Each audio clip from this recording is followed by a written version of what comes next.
Et ça, c'est le dernier, je vous promets, après, on va respirer un peu. Fixez-vous des objectifs. Donc, en tant qu'entrepreneur, bon,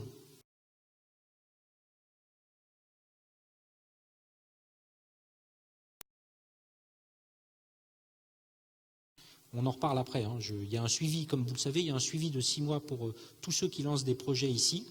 Je suis à votre disposition pendant 6 mois pour vous accompagner. La première chose que je vais vous demander, c'est quand est-ce que vous avez lancé votre projet.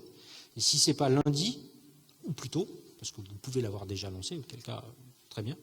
Mais si vous me dites oh, « non, mais je suis en train de réfléchir, il me manque encore tel truc », ça va mal se passer.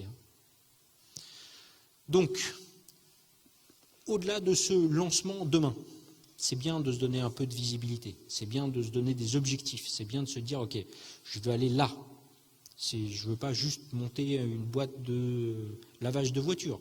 Je veux une boîte qui lave des voitures, mais je veux qu'elle tourne toute seule. Je veux être mon propre patron, mais je veux avoir au moins 4 salariés qui font tourner ça tout seul. Je veux laver au moins 30 voitures par jour. Je veux faire 1 million de chiffre d'affaires par semaine. Vos objectifs, vous êtes libre. Mais quelques guidelines, quelques indicateurs, quelques guides pour avoir de bons objectifs. Il faut qu'ils soient spécifiques, donc il faut qu'ils soient précis. Donc c'est pas juste je veux une entreprise de lavage de voitures ou une entreprise de vente de canapés.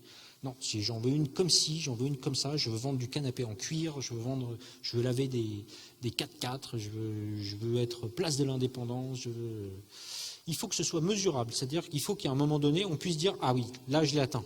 Ah non, là je suis à la moitié. Ah oui, là je suis très très loin de la moitié. Là je l'atteindrai demain. Il faut que cet objectif-là, on puisse le chiffrer. Donc évidemment, le plus facile à chiffrer, c'est l'argent. Donc, mais il n'y a pas que l'argent. On peut chiffrer le nombre de clients, on peut chiffrer des tas d'autres choses. La satisfaction des clients.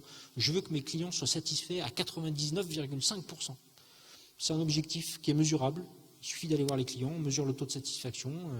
Hop, un client satisfait, on est à combien? On est à 87%. Eh ben, on est très loin du compte. Allez, on améliore. Il faut qu'il soit acceptable. Donc, ça, il faut que cet objectif, il soit objectivement la mesure d'un succès. Donc, il faut qu'une fois cet objectif atteint, on puisse dire, ok, là, bravo, respect, je suis content, j'ai atteint quelque chose. Ce n'est pas le dernier objectif. Une fois que vous avez atteint un objectif, vous en fixez un autre plus loin. C'est la règle de la vie. Mais il faut que cet objectif-là, ça soit quelque chose où on puisse dire, bravo, ça y est, j'ai fait un truc là. Il faut qu'il soit réaliste. Donc si votre objectif est de dire, moi je veux monter une boîte de lavage de voitures, mais je veux qu'elle recouvre l'ensemble de la place de l'Indépendance et je veux laver toutes les voitures de Dakar, on est d'accord que ça ne sert à rien en fait. C'est un objectif inutile parce que vous n'y serez jamais. Jamais, jamais.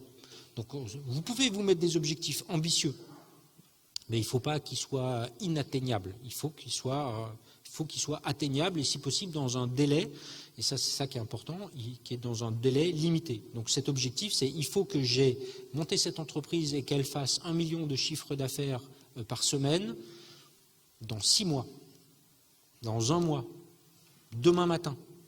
Il faut que vous ayez un objectif avec une date. Parce que sinon, il faut que ça avance, quoi. Bon, on est bien. Je fais déjà la moitié. Bon, ok. Peut-être que je ferai l'autre moitié un jour. Non, il faut que vous donniez l'objectif de quand vous allez accomplir cet objectif. Voilà. Je m'arrête là. Je vais vous permettre de souffler un petit peu. Puis je vais souffler un peu moi-même. Donc vous avez 5 minutes. Donc c'est 5 minutes chrono. Dans 5 minutes, je recommence. Sans attendre personne, mais vous avez le temps de prendre un café là à l'intérieur, d'aller fumer une cigarette ou d'échanger un petit peu entre vous. Je vous recommande en particulier de discuter avec les gens qui sont autour de vous pour prendre des contacts parce que parmi vous, il y a plein de gens très intéressants. Il y a des entrepreneurs, il y a des experts, il y a des informaticiens, il y a des commerciaux. Profitez-en pour échanger des cartes de visite, discuter avec vos voisins, sortez de votre coquille, ne soyez pas timide.